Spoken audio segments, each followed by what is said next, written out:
Good afternoon, and welcome to this Sustainable Mail Group's Symposium, Choosing Paper, Why It's Important, and How Your Organization Can Drive Change. This is our first virtual event, but we plan on doing many more in the coming year, so please look out for more events such as this. My name is Ward Griffin, and I'm the chairperson of the Sustainable Mail Group. And just some quick housekeeping details for the event. We're scheduled from 2 o'clock to 3:30 today. You can ask questions during the event using the Q&A function, but we will hold those questions till the end of the meeting. We have about 10 minutes reserved at the end of the meeting for question and answers for our panelists. And as well, we will follow up with any questions that aren't answered during that 10-minute period. The event is being recorded and will be posted to the Sustainable Mail Group's YouTube channel. So if you do want to view it afterwards, you're welcome to.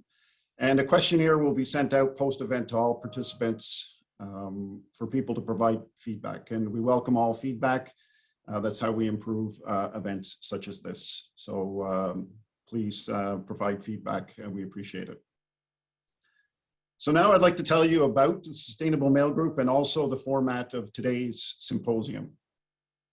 So the Sustainable Mail Group is a nonprofit organization. It was formed not too long ago in 2021. It currently has 56 members.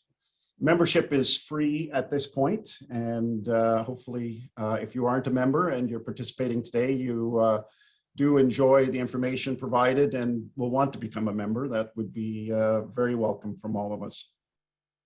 So the vision of the Sustainable Mail Group is a mail ecosystem where industry professionals are working together to produce sustainable mail for a better, cleaner future. And to achieve this vision, we really want to include all stakeholders in the mail system. So this includes marketers, paper manufacturers, agencies, mail service providers, printers, equipment manufacturers, and of course, Canada Post. And our mission is to be stewards of the environment, working within the direct mail industry to offer continuous thought leadership and sustainable solutions that meet consumer demand for responsible mail. And this symposium today is part of that mission. What we're trying to do today is provide information to our members and even beyond our membership about sustainable mail. So we're very pleased to have you with us today. And I think that it's important to recognize that demand for sustainable mail is going to be going up. The environment is important to consumers and government, and therefore important to all business involved with mail. So I think we all know from what we read in the news about sustainability in general that it's one of the most important subjects today in society. And so as a industry, we need to be aware of that, and we need, I think, to be leaders in environmental solutions. And Sustainable Mail Group was formed to help facilitate that. So now a word on our format today. So we have 3 individual panels. In the first, we will hear from 2 major environmental organizations involved with paper today, who will set the tone for why choosing sustainable paper is important. In the second, we will talk to 2 experts in the paper manufacturing industry to learn more about sustainable paper. And in the third, we will speak to 3 printing organizations that are making daily choices with regards to purchasing sustainable paper. And as I said, at the end of the symposium, in the last 10 minutes or so, we'll open to question and answers. So with that, I would like to introduce Richard Kovenhagen. Richard is the president and CEO of Hemlock Printers, and also a board member of the Sustainable Mail Group. And I will hand it off to Richard to lead our first panel. Thank you, Ward. Hello, everyone. Thanks for joining. I'm going to hit my start button because I've got 20 minutes to work with. In terms of the questions as well, if you have questions during the discussion, you can pose them using the Q&A feature. Ward may have mentioned that. But that's at the bottom. You should see a little Q&A box, and we ask that you use that area for your questions. So my name is Richard Kovenhagen, as Ward mentioned. I'm joining the meeting from the rainy West Coast. and I hear many of you are enjoying snow right now. So we already had our year quota for snow. I'm the president and CEO at Hemlock Printers, and I'm very happy to be facilitating 2 of the 3 panels today. So just a reminder, really we want to focus on for these discussions is we want to provide the attendees with takeaways, things that you can take back with you to your organization's learning experiences. So really encourage questions and really, and for the panelists as well, that that is our focus. What can we impart to all of the attendees that they can take away to their organizations? And we have a tremendous turnout, so thanks for that. So first up, we've got the environmental nonprofit panel, and they'll be sharing their thoughts on ways that we can address our collective environmental challenges through our paper choices. Not a particularly easy topic, but that's the focus of this session. Now, I think many of the people on this call are most interested in actually just getting paper into their building, as opposed to getting into the details about selecting certain criteria. Just getting paper for all of us is pretty much a challenge in our day-to-day environment. And I think that we want to make sure that this comes up in our discussions as well. So we got a tight schedule. We'll dive in and I'll welcome the first 2 panelists. That would be Neva Murtha from Canopy Planet and Drew Tremblay from FSC Canada. I'll give you each 1 minute to introduce yourselves, who you are, and just describe your organization, and then we can dive into some questions. So maybe we'll start with, who's going to go first? Neva. Thank you, Richard, and thank you, Ward. And hello, everyone. It's nice to be able to speak with you today. I'm Neva Murtha, a senior corporate campaigner here at Canopy. I've been with the organization over 19 years, and I've led a lot of our sustainable paper initiatives over those years. And for those of you who don't know Canopy, our mission is to protect the world's forests, species, and climate, and help advance Indigenous communities' rights. For more than 20 years, we've worked collaboratively to transform unsustainable supply chains, catalyze innovative solutions, and keep vital forests standing. Every year, globally, 3.2 billion trees are cut down to make paper packaging and fabrics such as rayon and viscose, and many of these trees come from the world's most ancient and endangered forests, which are integral for life on Earth. So we work with more than 750 brand partners globally and the world's savviest innovators to change that. Beautiful. Thank you. Thank you, Neva. Drew? Hi, I'm Drew Tremblay, and thank you all for being here. And thanks, Richard. Thanks, Ward. And I know a few people on the panel. I'm with FSC Canada. I've been with FSC Canada 2 years. I'm the Market Development Manager. My role is to expand the market and uptake for FSC products. What FSC really is, FSC is a global nonprofit organization that sets the standards for responsible forest management, both environmentally and socially. We are right across the world. There's 80 different chapters. It's an international organization that's run out of Bonn, but we have a chapter here in North America, and I specifically work in the Canadian region. By the way, if you don't know what FSC is, it's a voluntary forest certification, and the biggest land mass that's certified in the world under FSC is in Alberta, 5 million hectares. So Canada leads the way in many areas.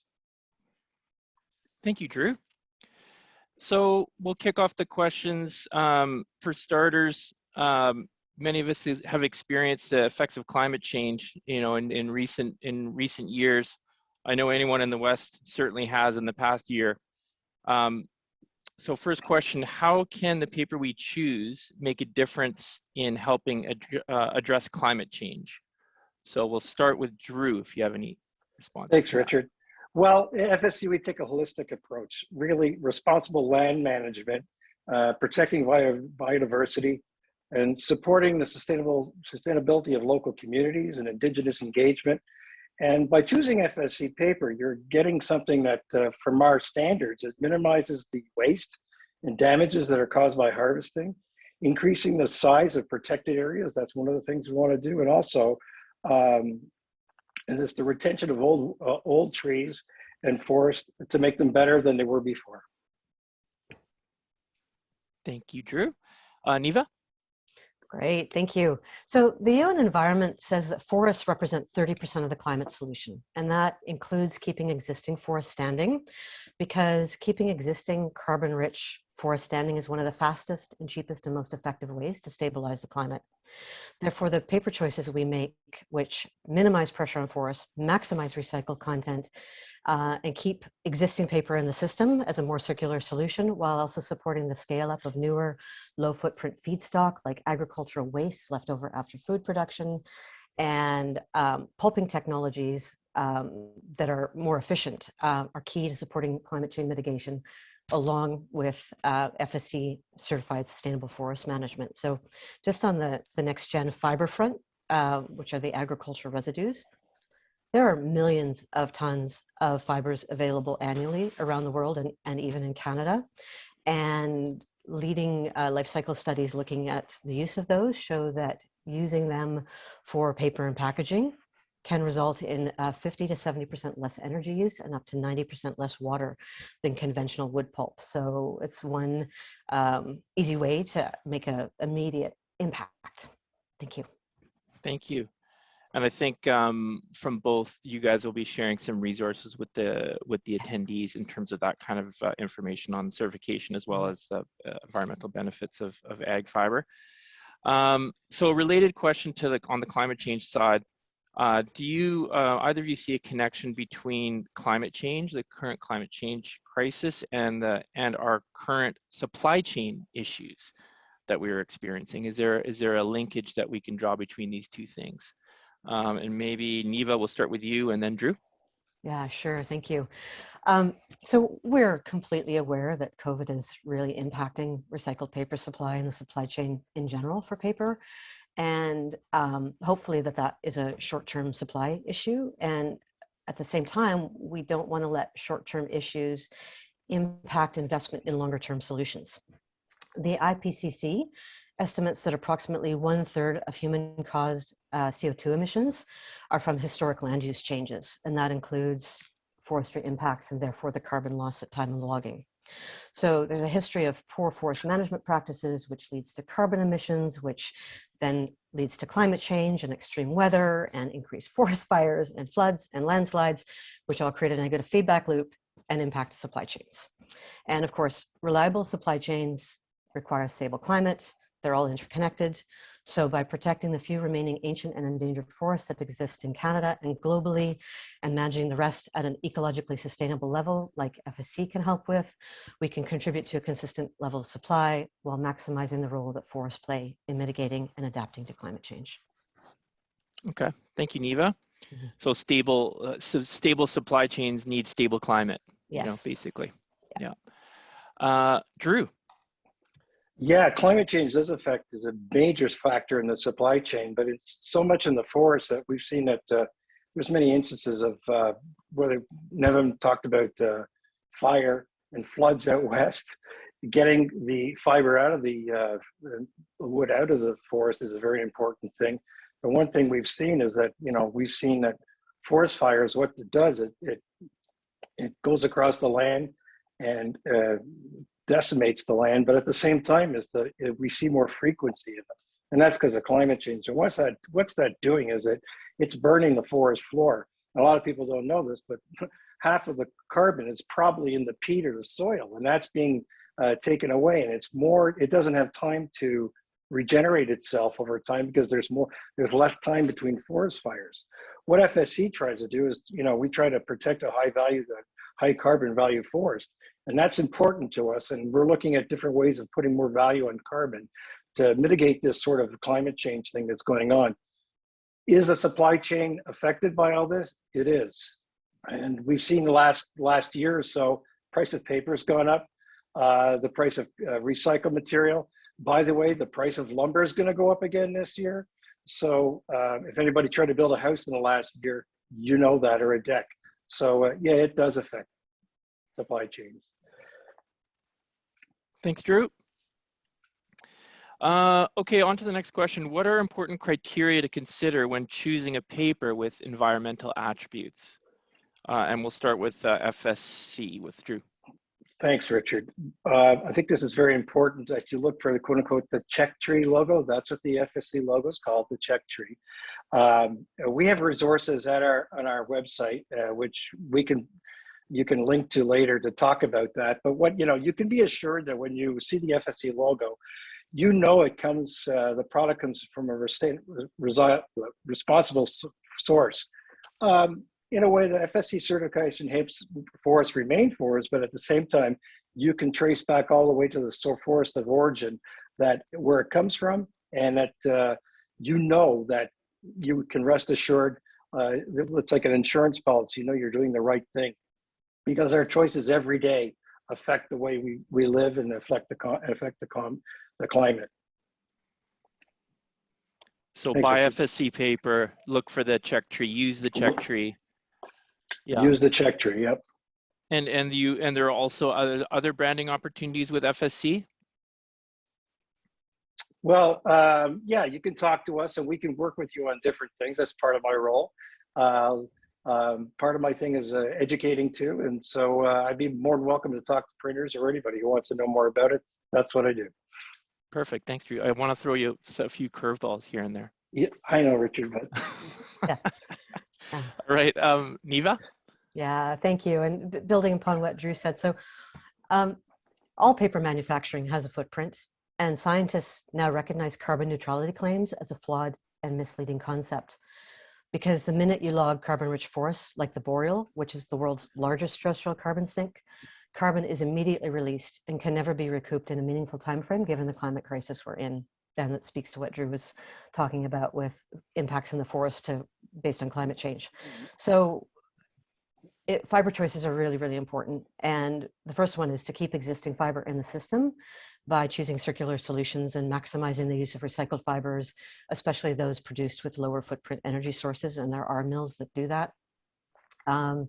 With regards to next-gen fibers, we know of many multi-stakeholder life cycle analysis processes that compared wheat straw residue, for instance, left over after food production, and recycled content to wood fiber and from the boreal and other forest areas.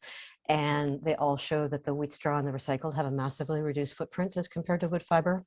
So where available, we recommend using agricultural waste fiber, and they also support investment and scale up of agricultural residue pulping and production, because there's not a lot of it available right now in the whole scheme of things, but given how much fiber is available, there's a huge growth opportunity there that has a reduced carbon footprint. And then where virgin fiber is needed, we recommend ensuring it's coming from an FSC certified forest because of the robustness of the FSC principle and criteria and the way that it's translated into certification on the ground in the forest. Great. And for attendees, how can they find out about supporting the Canopy initiatives around the whole supply side of the ag fiber? Oh, feel free to email me, and there's lots of contact points on our website as well, and sections on our website about next gen solutions. And okay, yeah, thank you. Yeah, happy to talk with you about it. So what would you consider best practices to help a printer or mailer advance in their sustainability practices? And we'll start with Neva. Thanks, Richard. So like Hemlock has done, and like TC Transcontinental has done, and many other printers and hundreds of other companies, we recommend developing a policy designed to protect ancient and endangered forests and carbon stocks. We can assist with that. We have templates. And then look for ways to maximize paper efficiencies with using lower basis weights and designing to minimize waste and printer scraps. And then also design for circularity and reuse. Look at reusable mailing options. I know there are organizations on the call today that have been looking at reusable mailers and take-back systems. And I also know this is being widely explored in the e-commerce space. And then at the risk of sounding like a broken record, fiber choice is critical. So maximize recycled content, agricultural residue content, and where virgin fiber is necessary, that it be FSC certified. We've just found out that it's almost impossible to get envelopes at the moment, so maybe our only choice is to reuse envelopes right now. Thank you, Neva. Drew? Wow, everything's tight. Yeah. Yeah. The first thing, I think, if you're a printer and if you're not FSC certified, you should get FSC certified. And that's done through different third-party certifying bodies, we call them. There's a few of them. One's called Preferred by Nature. There's SGS, SCS. The West Coast, there's KPMG. The other thing I think you should do, but if you want information about how to get certified, contact me. I'm the person that kind of connects the dots with everybody of the new certifications that are going on. I keep track of that and I work with them. And like Canopy, it's important, like Canopy said, like Neva said, you have to have a sustainability policy first and foremost. Focus on procurement of FSC certified products and beyond in every aspect of your business. But we can help you with that. We can help you with educate your staff, educate your customers. And we have the resources now to explain how FSC can help the environment, how you can go and teach your customers. You can be proactive and get out there and tell them the story and how their choices are affecting the climate. Thanks, Richard. Thanks, Drew. Last question, and you probably mentioned this, but maybe just cover resources that can be shared with the attendees that you can make available either through a link or otherwise before we wrap up this panel. Thanks, Richard. One of the things I think at FSC we've done over the last few years, our marketing team, Monica Patel, myself, and through the international people, we put together a good toolkit to use. So I've sent Andrew Gustin a link to the toolkit, but in there you'll find different things, a video explaining what FSC is. It's the best one we've ever did. International is actually using it. The other thing too is we have some websites you can go to. We have something called Shop FSC as well for different products that are FSC certified in the marketplace, which you can go search and look at. We do have a list also on our website of FSC certified papers and FSC certified printers, which we update twice a year. And I think if you want to be FSC certified, contact us. We'll put you on that. And we have other products too, and resources of why it's important for your business, why you should do it, and things to help you understand and help the customers understand too. And as well, I can send you mail out pieces of collateral to you so you can look at it. Excellent. Thank you. Neva? Yeah, we've got lots of great tools. Just a question for Andrew Gustin. Are you sharing the links that I shared with you over the chat, or are they being sent out afterwards? They're already in the chat. Awesome. Yes. I can't see that. Okay, great. Thank you. So yeah, we have a number of tools. One is Forest Mapper, which is a map of ancient and endangered forests that are global in scope. And so you can take a look at Forest Mapper. It's a free tool on the website. And if your pulp and paper is coming from one of the forests identified as ancient and endangered on that map, your paper will be having carbon and biodiversity impacts and impacts on old growth forests potentially. So it's a great sort of scanning tool for that reason. We mentioned purchasing policies earlier. If you're welcome to develop a purchasing policy with Canopy, we have free templates and guidance on that. So you can email us about that. We have the EcoPaper database, which is in the process of being updated. It's a global listing of the leading papers with maximized recycled content and agricultural residue content.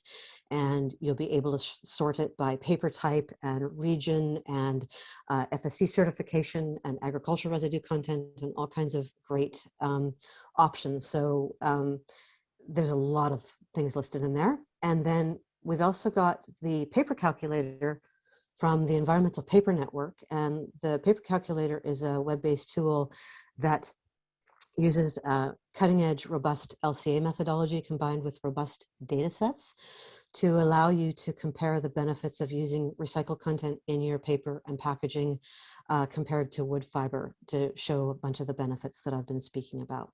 So, and on our website, we have next generation solution snapshots, which are profiling a bunch of the movement and progress taking place with regards to next gen pulps and papers. And we're about to have another one coming out in the next week or so. So we've got Thank you. Thank you. Thank you. We're at 20 minutes. One last FSC plug. I know at Hemlock, we've been using a lot more of the Forest, is it Forest Forever for All brand mark, which is a Yeah. really nice logo. And I think it really resonates with end users to see that. So it's another little plug, branding plug for FSC. We've actually changed some of the branding. I'll send it to you so you can send it to people too. Yeah, great. Yeah. Okay. Yeah. Sorry, Ward, I'm eating into your panel's time. I will hand it off to the second panel group, and we'll just turn off our videos, and here we go. Take it away, Okay, Ward. thank Thanks. you. Thank you, Richard. That was excellent. Great start to our symposium today.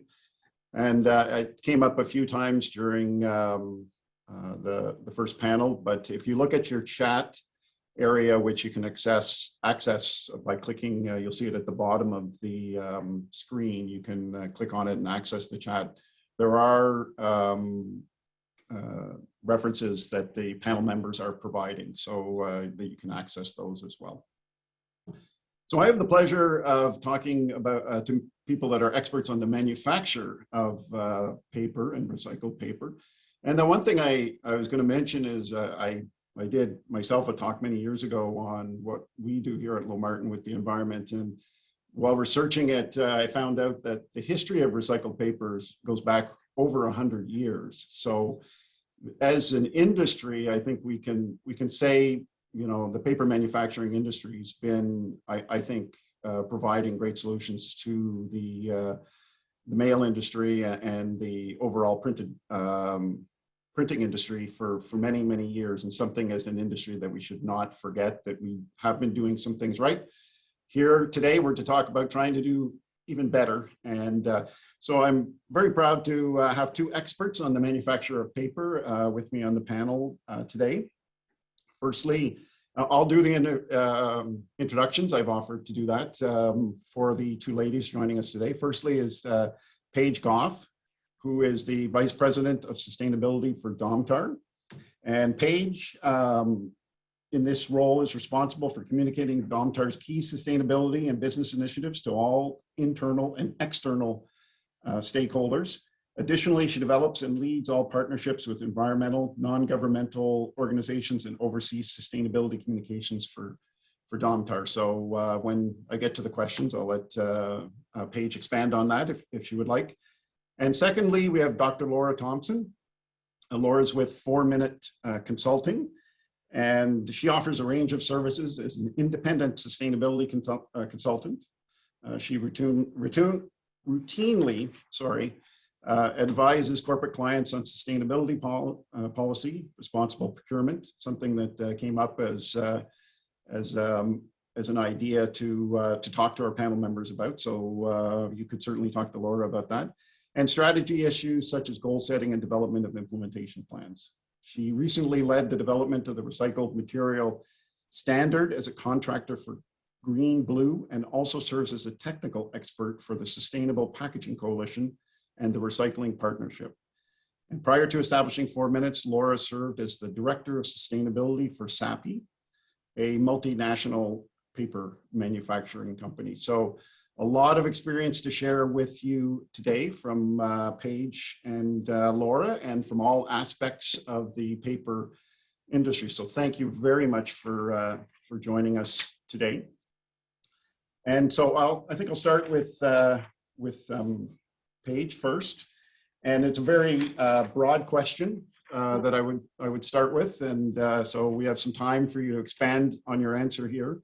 But what aspect, and I think we covered it a little bit in the previous panel, but I think manufacturing is a complicated process when it comes to paper, big equipment and a lot of technology. So it is a lot goes into it. So the question really, I think for us is, what aspects of paper are important when choosing a good sustainable paper? Paige? Thank you, Ward. Yes, I think there's a lot of different components that you can think about. The one that's really a focal point right now is shortening your supply chains and making sure that you partner with a reputable supplier, especially during these last couple of years with COVID and then the natural disasters that we have incurred, you have to make sure that your supply chains are extremely tight and as efficient as possible. And then what is a very big focal point as well is low to zero carbon products will be a very important criteria as we move forward when we're focusing on climate risk and carbon costs as we continue to do business. So I think looking at your supply chains, making sure that you partner with a reputable supplier that you trust is key. Another big component that is very important is, as we mentioned prior in the earlier panel, is recycled content. But one thing that I think is very important that you think about is that you focus on the products that would economically benefit more from being recycled.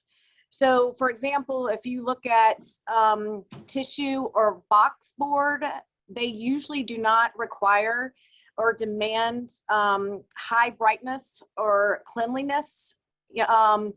And so putting recycled fiber in these grades generally results in higher yield of converting and recovered paper into the fiber.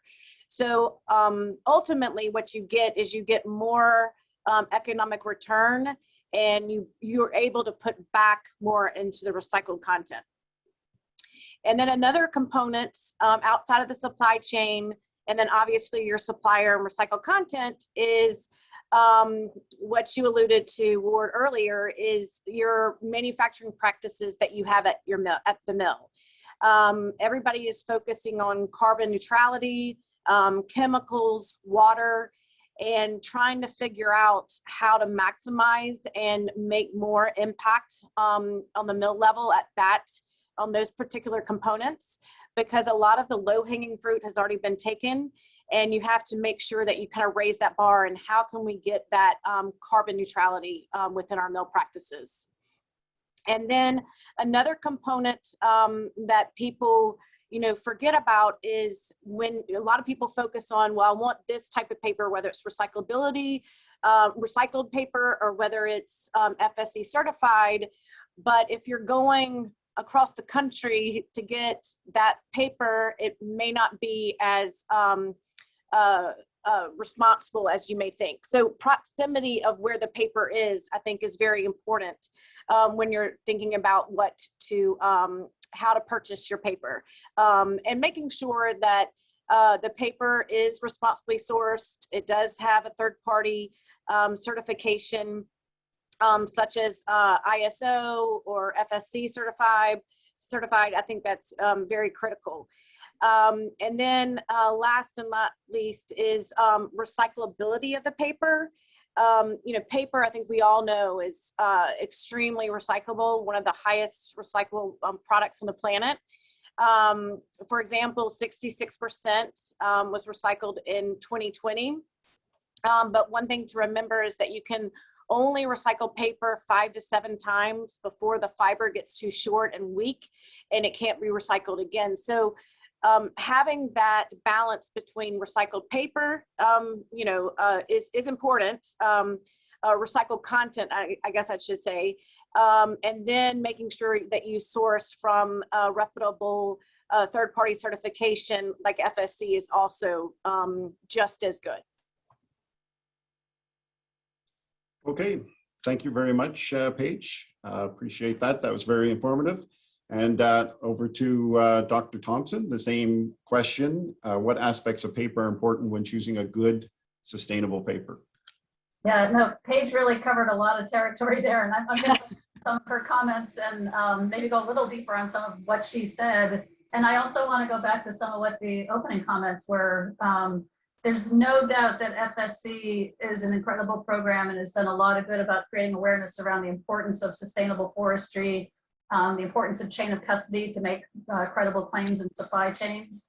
I can't help but point out that Canada is also home to some of the biggest certified forests that are certified to the SFI standard, which is also recognized by the Program for Endorsement of Forest Certification.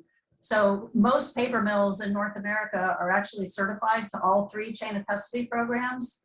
And Canada's got some really incredible SFI certified forests. They also do a lot of great work with Indigenous people in Canada. And, you know, SFI has some programs that FSC just doesn't have that a lot of people aren't aware of. Their Project Learning Tree program, a lot of work with conservation. And they actually require manufacturing companies like Domtar or like SAPI that I used to work for to do education and outreach programs and to support conservation. And those are requirements that actually aren't built into the FSC program.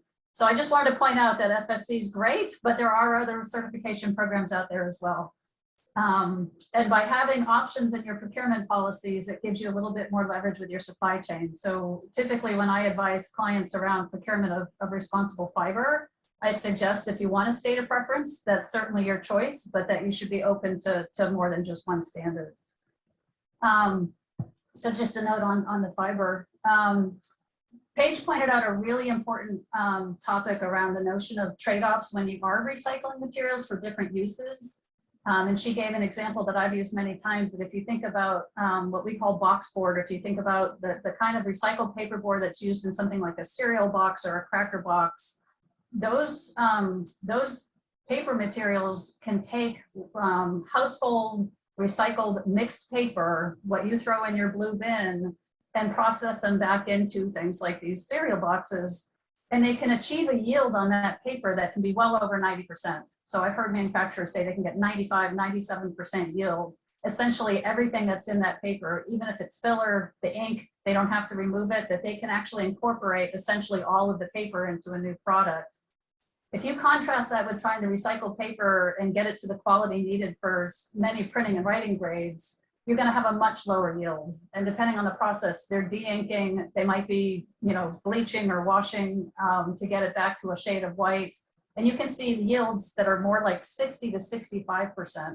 So that's a huge difference in the recovery of those resources just based on where that fiber flows. So, you know, by creating mandates for contents in certain products, you can actually be triggering unintended consequences around lower yield. So it's just something to keep in mind if you establish that, you know, say you have a 10% requirement now, but you think more is always better. It's not always the case, because you're going to have to pull that fiber from another source. There's all kinds of investment going on in the packaging space right now to recover more and more mixed paper. And I personally think that's one of the best uses for that grade. And Paige also mentioned grades like tissue and towel that don't need the same cleanliness and brightness. Paige also talked about water consumption at mills. Like the mill footprint is so important when you're choosing paper. It's not just what's in the paper, but how that paper was manufactured, and understanding the energy profile, how much carbon's emitted.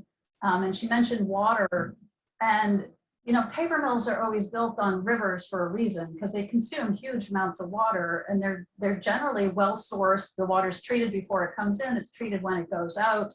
But if they're wasteful with water, they can also be wasting energy, because a lot of that water is hot. And so one of the incentives for using less water is not necessarily scarcity or the cost of water, because it's essentially free beyond treatment, but there's also a lot of energy tied with water. And so the more mills can close up and use less water, often that will lead to energy savings too. So it's just something to think about. Some mills will say, you know, we have plentiful sources, it doesn't really matter. There's another level of why it matters, because it is related to energy often. Building yet again on something that Paige said about local sourcing, you know, when you're sourcing in Canada, you do have a lot of good domestic sources of paper here in North America. I think a lot of reputable suppliers, you know, we've got some of the world's healthiest forests here in North America. And so I won't make it such a blanket statement that you can do no wrong here by sourcing in North America, but I think there's so many options here. You're going to have more stability with your supply chain. We do a lot of transportation in North America by truck, and that's one of the least efficient ways to transport. So if you're thinking about what can I do to minimize the effect of transportation, there's probably nothing you can do better than plan ahead. Have long-term contracts, try to work closely with your suppliers, because when you can ship by rail versus by truck, it makes a huge difference in your transportation footprint. And marine shipping can be efficient. but again, it's slow. And if you're sourcing domestically, typically you won't have to rely on marine shipping.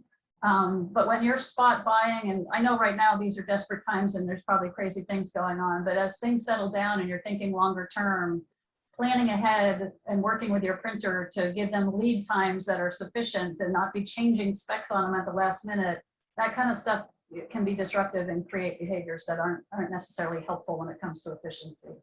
So that long-term planning and partnering. One of my last plugs, just because I haven't heard it yet today, and we can come back to this, but once you've sourced responsibly, once you're working with a great supplier, you're trying to plan your transportation properly. One of my sort of soapbox issues always when I talk to people in print is to think about using please recycle logos on your printed matters. We all know that paper is recyclable, but consumers can still be confused. And so encouraging the use of some sort of please recycle, and as specific as you can get it, please recycle this envelope, please recycle this postcard, to trigger people to say what I'm doing, I can actually now have a positive effect to get this material back into the supply chain. They don't think supply chain, but frankly, there's still a lot of confusion around recycling. When things are glossy or shiny, they might think it's plasticky and they might not understand, or they might see a window on an envelope and they might not understand.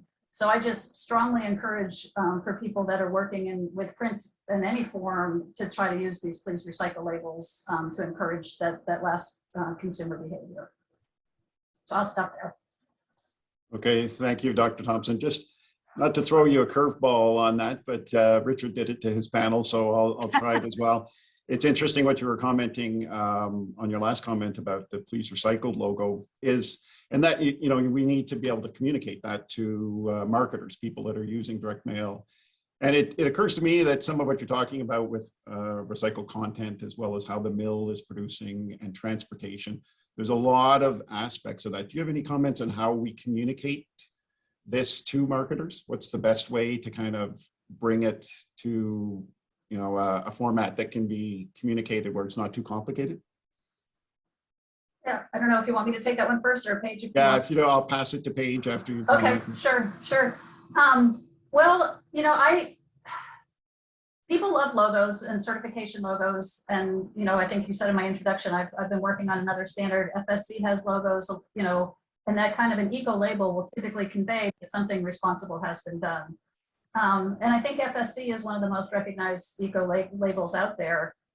So I think it does convey to consumers that something good has happened. They don't understand responsible forestry. They don't even know what that term means, but they know something good has happened. So that can be a good branding tool to talk about, you know, it was responsibly sourced. I would have told people that, you know, use multiple logos if you want to, but you might be creating some clutter. And what I often would tell people is if you really want to drive a behavior, if you've sourced responsibly, you've used the right paper stock, you've used fiber efficiently, your mailing list is good, you've deduped it, all the good practices around good mail hygiene. If you've done everything right, the last tool in your toolbox is to help the consumer do something right. And that's why I always emphasize the please recycle labels, that it's sort of your last chance to get the consumer to be part of the supply chain too. So when in doubt, if you can only have room for one logo, or if you really want to create space for one logo, I always encourage that please recycle logo. So that's kind of my go-to animal in the eco logo space. Okay, thank you very much. So I'll pass that question to Paige. Any advice for communicating to marketers about using sustainable paper? I cannot agree more with Laura. I think she said it perfectly. I think that we try to articulate so much what we're doing and how we're giving back. And we confuse the end consumer with all, I call it logo rodeo. And it's just, you know, you have 5 or 6 logos on there. And I think that there's not one logo that the normal consumer understands more than the recycled logo. I mean, they get that, they understand it. But the other logos, you have to really have more education around that. And again, I think that the less is more in certain situations, and especially around this.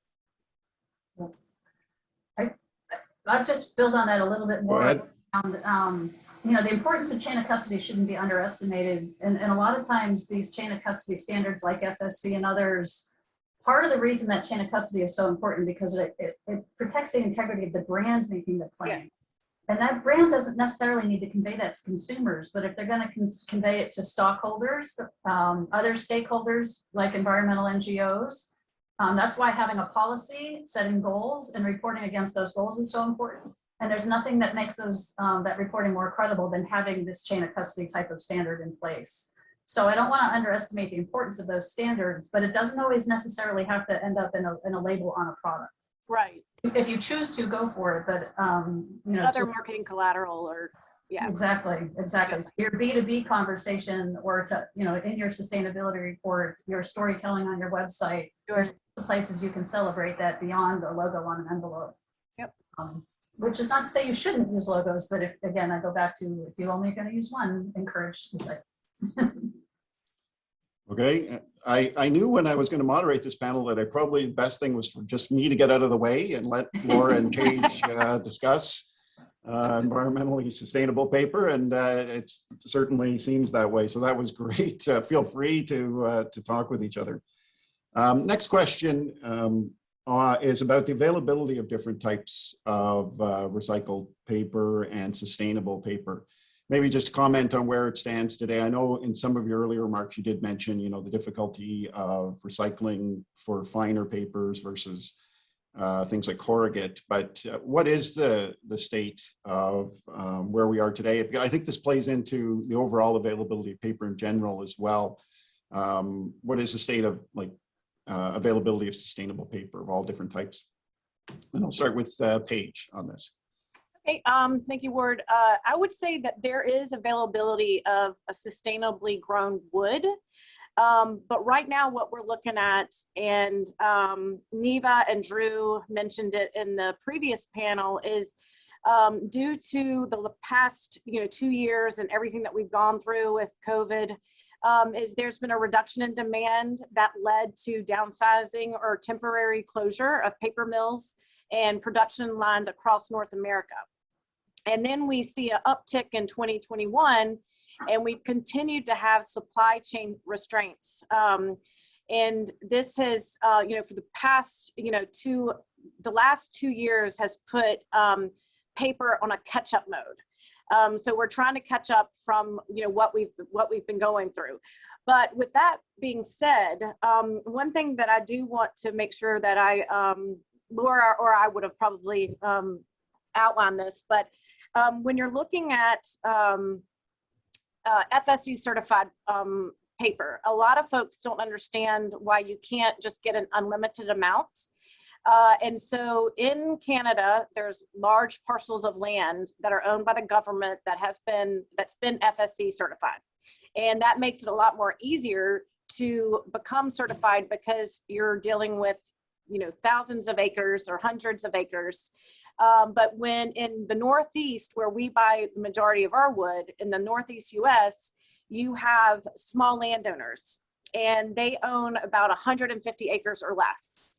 So in order to convince these landowners to become certified by any of the certification systems is a big overhaul, because you've got to understand that this land has been in their land, their grandfather's land, and it's passed down, and this is very intimate to them. And so when you say, well, we're going to come and do audits and make sure that you're doing the right things, they can kind of get somewhat defensive at times, because probably 90% they're there, but the extra 10% they have to just have that the paperwork and tweak things here and there. And you have to have conversations over dinner time with them. And it takes a lot of, one-on-one interaction to get that 150 acres certified to X certification scheme. And so specifically around FSC certification, that is why a lot of customers, they don't understand why, if I ask for FSC certified, why can't I get it? And that's that kind of the limitation and the restraints that we have, around that, is that small landowner, convincing them one at a time to go to whatever certification at the time that we are trying to discuss with them. So I'll just leave. I know Laura has a lot more things to say, so I will not cover some of my topics. No, that's great. And so to that point about, how do you engage small landowners it's a great question to ask of your suppliers. You know, do you have any initiatives underway? Do you have outreach programs? And I think a lot of times you'll find that your suppliers are doing what they can and having a lot of cups of tea with local landowners and really getting to know the community. So it's a great question to ask of your suppliers. I know the standards themselves are working on how to have smallholder modules, and there are elements of things like group certification where you can have an independent manager that will help basically bring in a group of small landowners to say, I'll help you with writing a management plan, telling you, what your limits on your cut should be, and helps shape, how you want to use your land for different purposes. And as Paige points out, a lot of times those purposes aren't really for timber production. It's because their grandma owned it and it's always been part of their family legacy, and they might like to hunt, or they might like to use it for snowmobiling, or whatever the case may be, and it might have nothing to do with timber production. And so getting them to understand that that's okay, and how harvesting might actually benefit, growing canopy, having open canopies for more sunlight to grow more plants. And there's lots of different things you can do with a piece of land. And trained foresters can help them in certain certification standards. So we've talked a lot about fiber. I guess probably, I think Neva mentioned the use of paper calculators, and I've always kind of had a reluctance to rely on calculators. I know people love tools and they like to be able to make claims that by using X amount of recycled fiber, I saved X amount of whatever environmental benefits. And there's two things that I really don't like about calculators. One is anytime you plug something into a calculator, if you use more paper, you're going to have more savings. And it's a little counterintuitive, but that's the way the numbers are going to work, right? If you use 500 tons of paper versus 300 tons of paper and show your savings, you're going to have higher savings with the 500 tons of paper. So that in itself doesn't necessarily speak to the efficient use of your paper, which is super important. The other thing with calculators is well, Neva mentioned they're trying to use current data sets and so forth. They are averages, and no two paper mills are the same. And so anytime you start going to an average, it doesn't necessarily represent your supply chain. And we would see these calculations done when I used to work for SAPI that just simply were not representative of the operations that I was involved in. And again, I'm not a spokesperson for SAPI anymore. I haven't worked there for several years. But just in a broad sense, some mills are bigger than other mills. Some mills are integrated where they have a pulp mill attached to the paper mill. Some mills do mechanical pulping, some mills do chemical pulping. All of those things have an impact on the outcome of what's the footprint of that mill. Typically, a larger integrated mill is going to be more efficient, and it's made typically for virgin fiber. They're processing trees into fiber. And when you start introducing recycled materials into a mill like that, it can impact the mill in a negative way. And we did a lot of work when I was at SAPI to demonstrate what is the impact of using recycled fiber. And we could get the data from our pulp suppliers and then compare it to the way we manufactured pulp.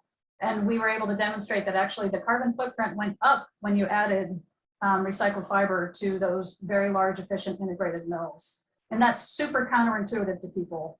And so when you're thinking about carbon and your choices related to carbon, using that same fiber in something like the cereal boxes that we talked about is a completely different outcome than trying to put it in a fine printing paper. And so I guess my point is calculators can give you big picture sort of trade-offs, but it's never going to be as representative as your actual supplier data, and your suppliers have the data. So if you can work to develop some sort of a simple scorecard or checklist, there's other tools like the environmental paper assessment tool, which is uses actual mill data as opposed to averages. Or aside from using a tool, again, just work directly with your suppliers to try to get at the supplier data. And your printers can help with that too, because they can work with their suppliers on your behalf. So I'll stop there in terms of footprint. In general, Laura, though, in terms of availability of paper with all the different attributes you talked about, whether carbon neutral or recycled content, all that, there is choices available within the realms of the paper supply issues we have overall today, but there's not a shortage of that beyond what the supply shortage is right now. I don't think so. There was a lot of talk about sort of the non-wood fibers I don't think those are available for printing grades in any kind of meaningful quantity. A lot of times when you're seeing an alternative fiber, it's often coming in from a different region, so it's not locally sourced.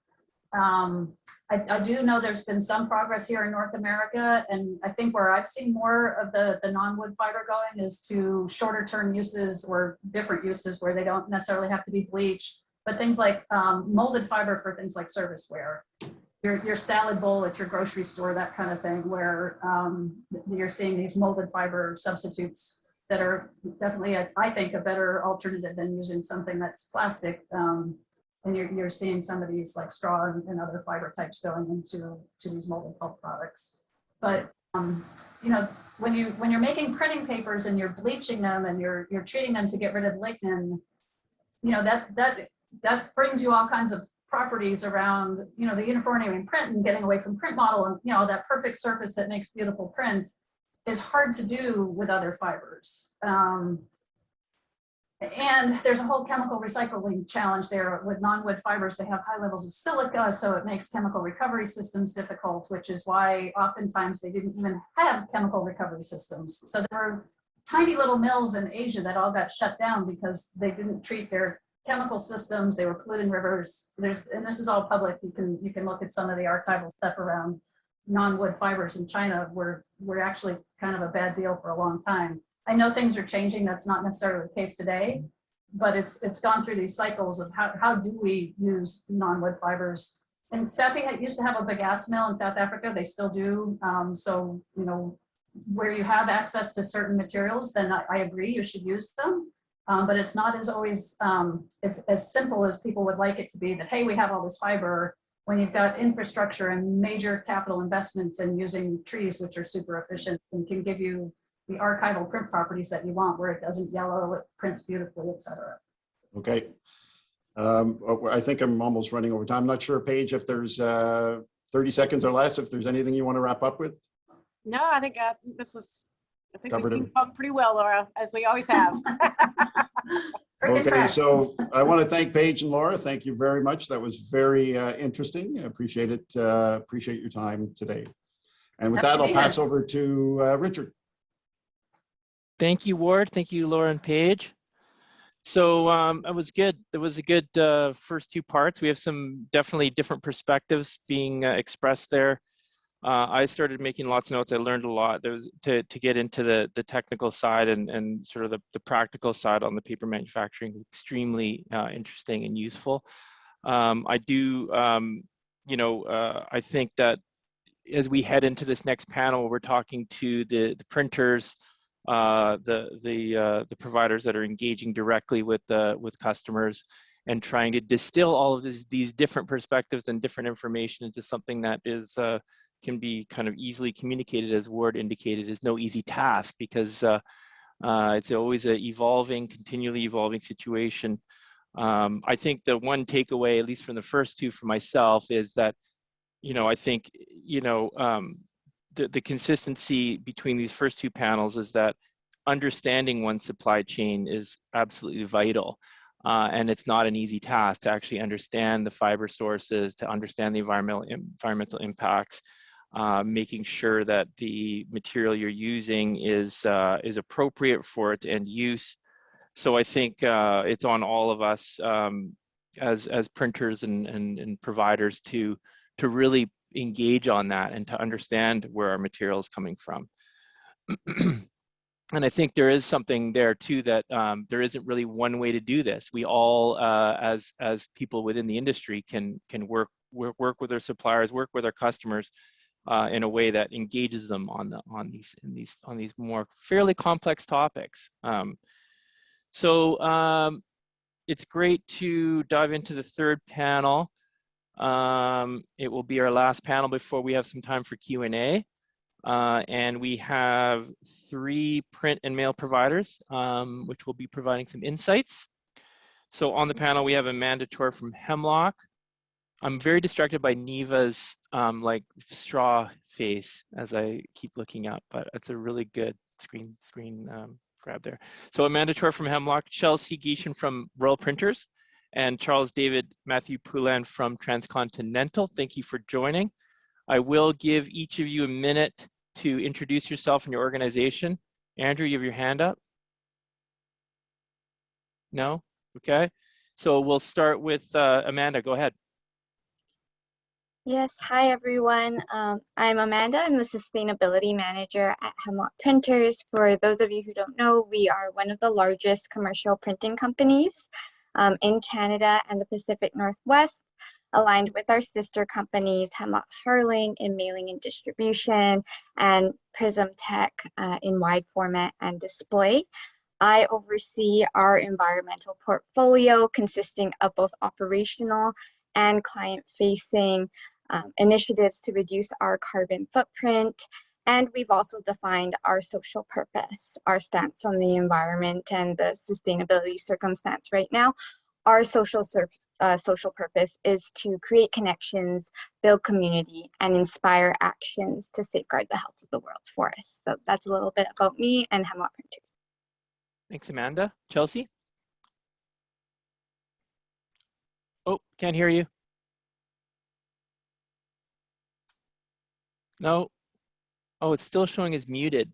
Oh, maybe not. Hello? Sound check? Maybe Charles David, give it a go, and then we'll see if Chelsea can get the audio going. Sure. So good afternoon, everyone. I'm Charles David. You can call me CD. I've been working in sustainability and public affairs at TC Transcontinental for 9+ years now. So for those of you who don't know TC, we are Canada's largest printer. We're also a leader in flexible packaging in North America with over 8,000 employees and the headquarters here in Montreal.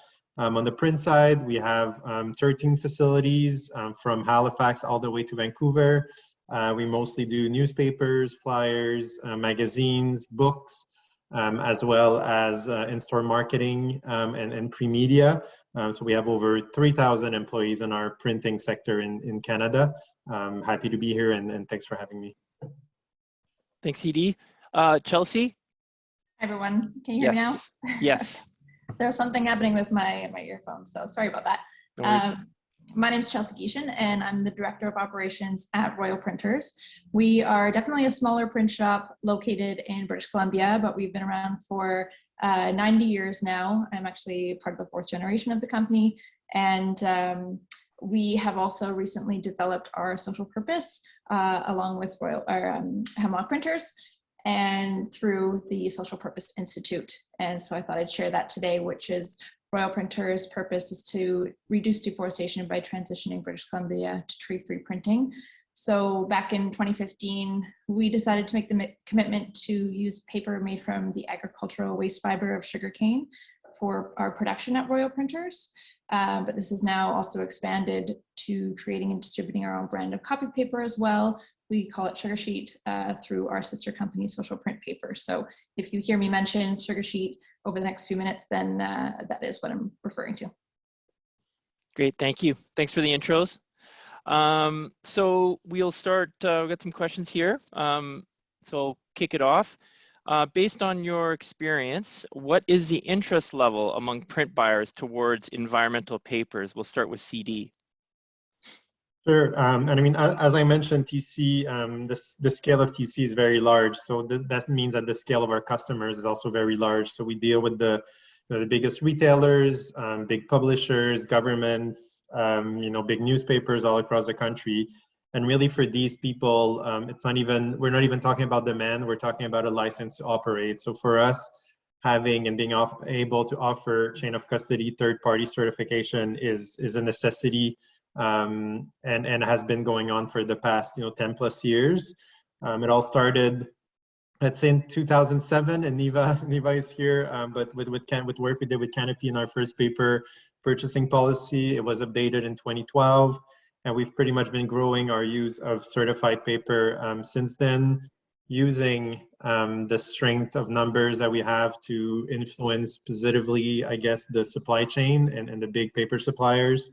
So for the past, I'd say 3-4 years, we have 95+% of our paper that we purchase, which is over almost 300,000 tons a year, which is either FSC, SFR, or PFC certified, up to 99% last year. So pretty much all of it. So I'd say in our case, it's not really a demand issue.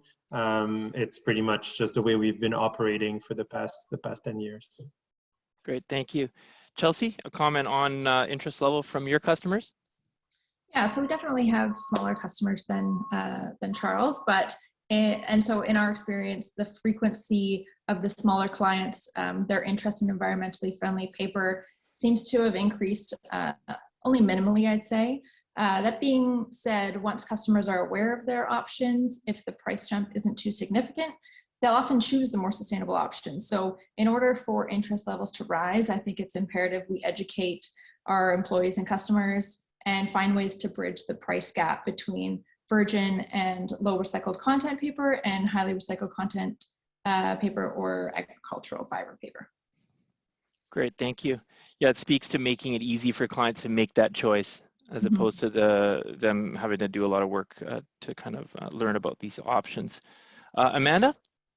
Yeah, so we've definitely seen interest in environmental papers and just environmental sustainability from organizations in general grow. And we've seen that as with a clear indication from our RFPs. So a few years ago, we were seeing 1 in 4 RFPs coming in, asking for some environmental information. And now we're seeing nearly every RFP from larger organizations across all sectors asking questions about sustainability. And we've seen a shift from broader questions to being much more in-depth. So a couple of examples is very specific on environmental initiatives of our organization and our environmental goals. So there may be information requirements about us being carbon neutral, what our emission targets are, waste reduction, packaging specs, employee commute. So you'll see actually more and more specific questions from RFPs and our customers, which is really great. I think it pushes us to be both proactive and reactive in the goals that we set. So definitely seeing a growing requirement of environmental substrates and options. It's great. As we work together, I will just add that on RFPs, we also start to see questions around social purpose as well, which may be a new topic to some of the people on the call. So it'd be great to share some links possibly on the social purpose side of things, which is a national initiative as well in Canada. Okay, thank you very much.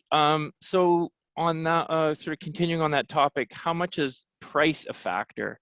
Do clients, I know Chelsea hinted at this, do clients need to pay more for an environmental option? Are they willing to pay more for an environmental option? And we'll start with Amanda on this.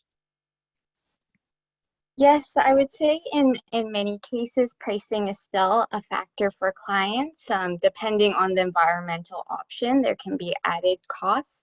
But how we're working around this is making environmental options a default choice to help drive demand this way. So this can be illustrated through our zero carbon neutral printing program, which gives the opportunity for our clients or customers to make their papers carbon neutral. We've been working with different mills to launch automatically carbon neutral zero house sheets. So if you choose that particular paper, that paper will be carbon neutral, and there will be a portion of proceeds going to forest conservation initiatives. So that's a way we've been doing this, making it a default, really putting it into our proposals to show the value it adds. Great, thanks. Chelsea? Yeah, in the same breath, what we've done internally has been to take the house sheets that we used to use and swap them out with sugar sheet. And so it's just been a direct change, and automatically our customers, for the most part, if we can use a sugar sheet stock, then we will use that for them. And we've kept the price the same. So what we found is most customers aren't willing to make the switch unless this new paper looks, performs, and is priced similar to what they're used to. What we found with our copy paper is that it's a commodity with such a short lifespan that companies don't see the benefit of spending an extra few dollars per box. So you continue to see the race to the bottom, and the more sustainable options end up getting priced out of the market. So. Okay, so definitely in some cases, depending on the use, that there is a much higher level of price sensitivity. Mm-hmm. Okay, next question. Have the current supply chain issues been a factor in impacting the demand for environmental papers? We'll start with CD on that one. Sure. Well, I think we all know what's going on and the supply chain having issues. I think on our side, we've been lucky enough that we've had some very strong long-term relationships with some of the bigger suppliers, especially on the newsprint side here in North America. So we haven't seen much of a huge impact on our supply chain at this point on the newsprint side. Different case for maybe like book grades, for example, where, you know, which is a good news because it means that a lot of publishers are starting to come back to North America to get their books printed rather than using Asia due to delays. But it does create a lot more stress here on the North American suppliers. So we've seen a little bit more issues on you know, book grades and on grades coming from Europe and Asia, but really we've been pretty resilient on the newsprint side in North America, which is good news. Can't really have delays on daily newspapers, so it's a little tricky on that front. Yeah. Yeah, I think the supply chain challenges just put that much more pressure on the domestic mills. Definitely. Okay, Chelsea, do you have a response on the question of demand for environmental papers? Yeah, we've been lucky as well, given our direct relationship with the mill for our sugar sheet paper. However, I'd be lying if I said we didn't have shipping or supply delays. I think across the board, every industry has been impacted in one way or another, from the label industry to envelopes, like you mentioned, Richard, cut sheets, roll stocks, press room supplies, you name it. So I'm just hoping that once the supply and demand begins to level out, purchasers can break away from the habits that they've formed over the last year or two, from purchasing just what's available to starting to focus on what may have less of an impact. Mm-hmm. Yeah, and I think that supports the point that was made in the previous two panels around policies and the importance of policies, so that it's not just strictly a reactionary, you know, what are we doing today and how we're going to get paper today, that kind of thing. So long-term policies are really important. How can a company stimulate demand for environmentally progressive paper options? Do you have any best practice suggestions? We'll start with Chelsea on that one. To grow demand, companies need to raise awareness and educate internally with their staff to ensure that they feel comfortable discussing more sustainable options with their customers. You want to make it as easy as possible for a customer to select a more environmentally friendly stock. So to do this, it's important to get creative, find ways to make your customer look good to their customers. So for example, we provide tree and carbon emission savings with every quote that we send out, and we also have eco savings badges which help our customers to showcase their environmental commitment to their customers. And we've found that when you help a client stand out, your relationship becomes more of a partnership with them, and then the price of paper becomes less important in the final decision. Yeah, because they see value as those suggestions, or they see the value in their business. Yeah, mm-hmm. Great, thank you, Amanda. Yeah, I would have to agree to all the points that Chelsea brought out about educating clients and enabling them to tell their own story about how they've chose a sustainable printer, or they've procured a certain type of environmental paper that really makes an impact. So we're seeing a high level of storytelling once educating our clients through our sales reps.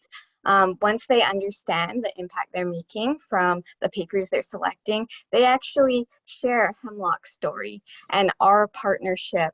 Much like Chelsea said, it's less of a kind of buyer and supplier situation. It's definitely a partnership that our clients, many of them who are really into social media and sharing their stories, are actually making that effort and willingly posting and making sure that they're advocating for the environment as well. So it's really nice to see that. And yeah, I would say that's pretty much it. Thank you. CD, do you have any comments? Yeah, I mean, totally agree with Chelsea and Amanda. I think the key role of sales is very important. I think, we have sustainability experts on our companies, and it's great, but we can't make it to all of the sales meetings. We would be very busy if we would. So I think it's good to equip and train the salespeople so that they know what they're talking about and they themselves understand the value of certification, the value of recycled content, the value of doing those sustainable choices. And I find that, having one-pagers or Q&As or stuff like that are prepared for the salespeople by the sustainability and marketing teams in the company really help in giving them that tool. And that's even something that they can afterwards pass down to their customers for them to answer to some of their consumers that might have concerns with respect to the paper use. So I think making sure that the whole line of people is equipped with good answers for those questions is important for the industry and not just for each individual company. Internal education, so creating a larger group of people that can communicate these options and benefits. Thank you. Next question, what kinds of trends are you seeing that can be a source of opportunity in the future? Emerging trends that you may want to comment on. CD, we'll start with you. Yeah, well, as I mentioned earlier, TC has developed also a flexible plastic packaging sector, which is almost more than 50% of our revenues now. And you've seen it, you've heard it. There's a lot of discussions around plastic, around the bans of single-use plastics, and of the very large demand of switching from plastic to fiber-based materials for some of these products, from straws to takeout containers to even some food packaging. It's going to be interesting for me to see the impact it's going to have on the industry. A lot of paper mills have converted a lot of paper machines to do different types of grades for packaging, for pulp, no longer using them to make paper, which has created a little bit of that supply issue. It's going to be interesting as demand grows for other types of paper products. First of all, is there going to be more of a move towards that conversion?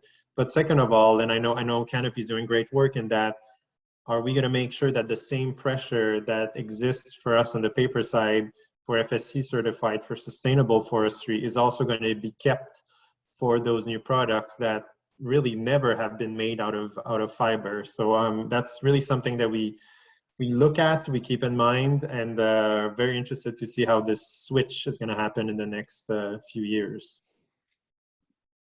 Yeah, I think the regulatory changes are a big driver there that we're seeing both regulatory and voluntary, and exactly. I think that's where it's interesting, because yes, we have Canada just came out with a single-use plastic ban on Christmas Day, on the Saturday on Christmas Day.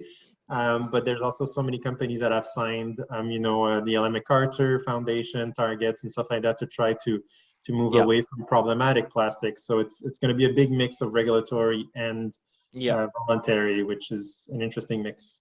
For sure, which probably means change is going to be pretty swift. Yeah.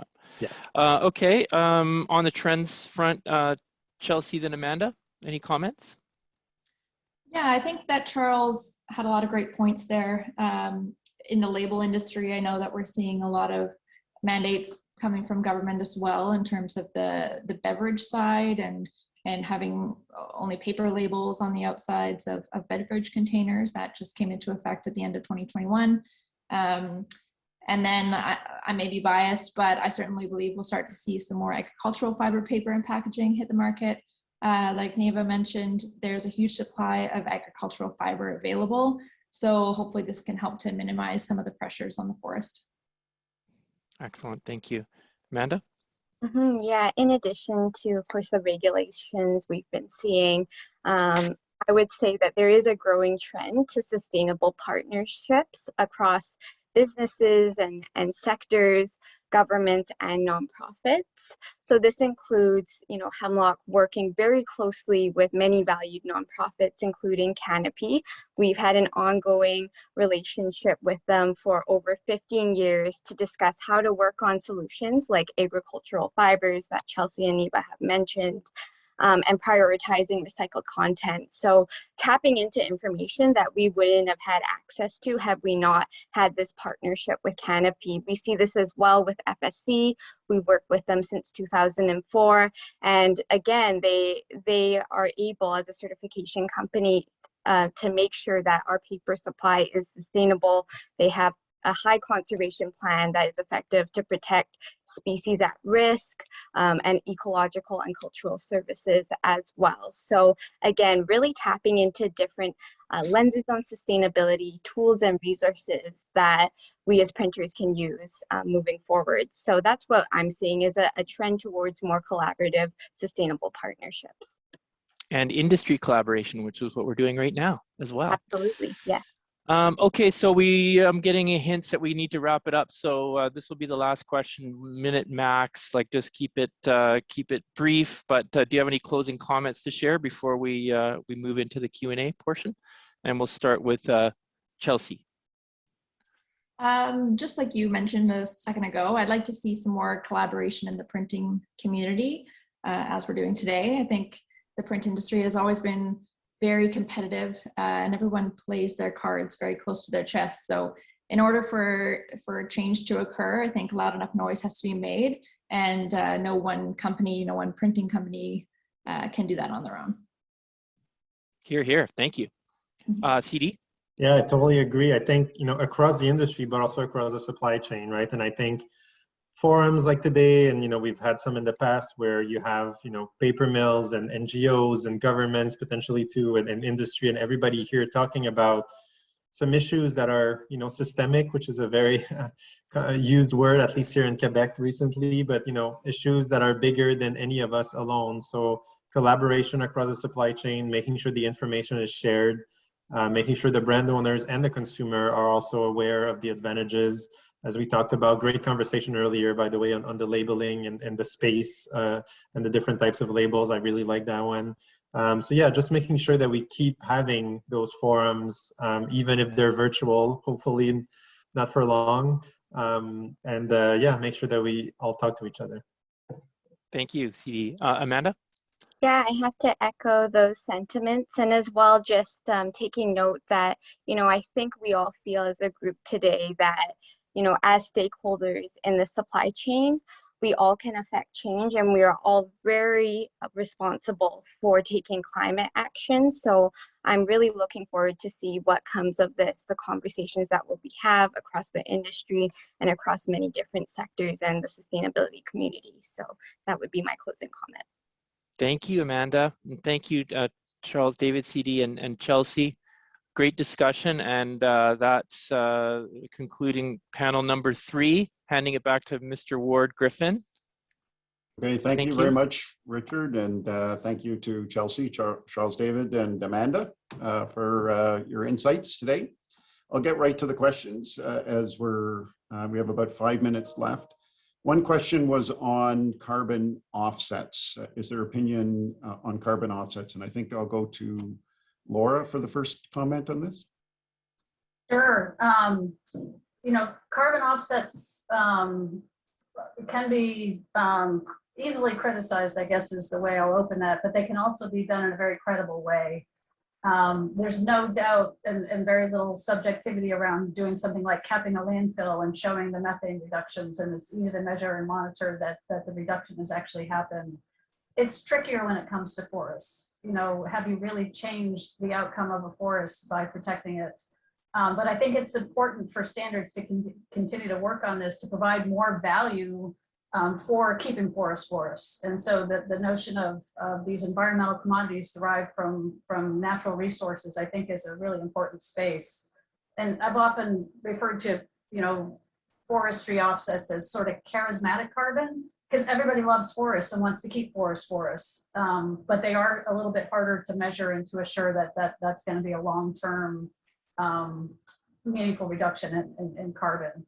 So I think people should continue to use offsets. It shouldn't be your first move, it should be your last move. You should focus on, you know, reducing consumption, using more renewables. But this whole space of environmental commodities, to me, has proven to be very impactful in a lot of different spaces, whether it's climate mitigation, the growth of renewable energy.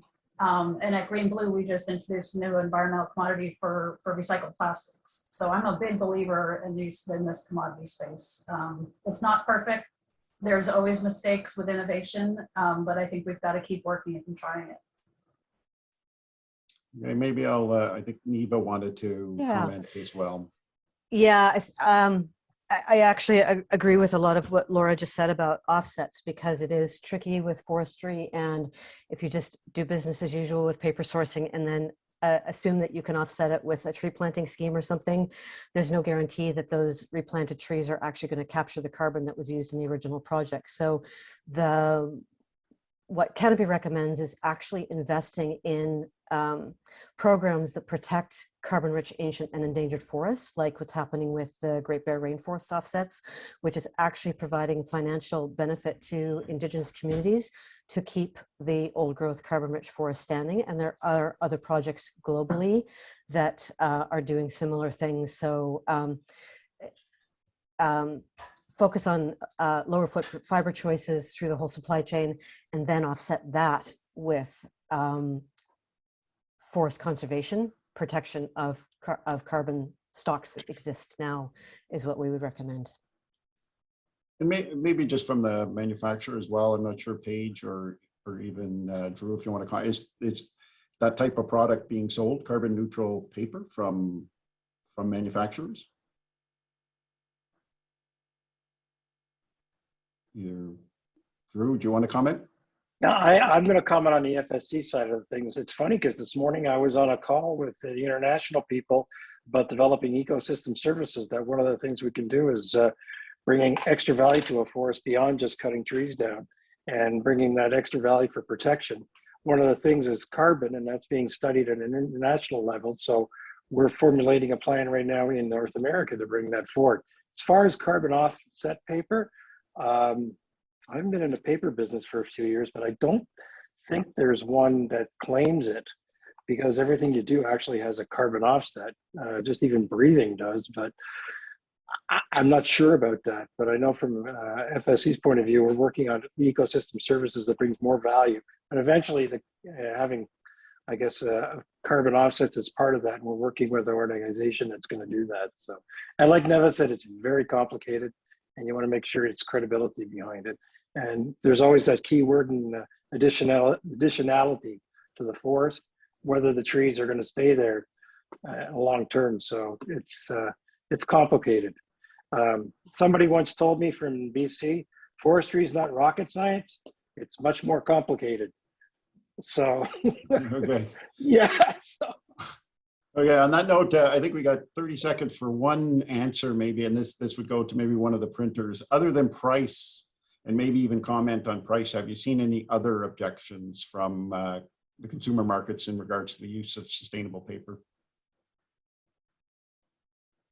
Maybe I can chime in. I don't know if it's going to answer the question, but it's going to be a positive and a prop for the printing industry. So I'll say it just because we need a little, tap in the back. But I think one thing that the industry did well marketing-wise is marketing the visual aspects of some types of recycled content as not being necessarily perfect looking.